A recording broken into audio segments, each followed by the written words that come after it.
Titanic की तरह एक जहाज समुंदर को चीरते हुए आगे बढ़ता है। एक नौजवान कहता है कि कहीं इसका भी हाल टाइटैनिक जैसा ना हो जाए।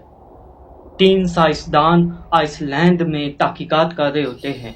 जब ये अपना काम पूरा करने के बाद वहां से जाने वाले होते हैं तो एक नौजवान का पांव फिसल जाता है।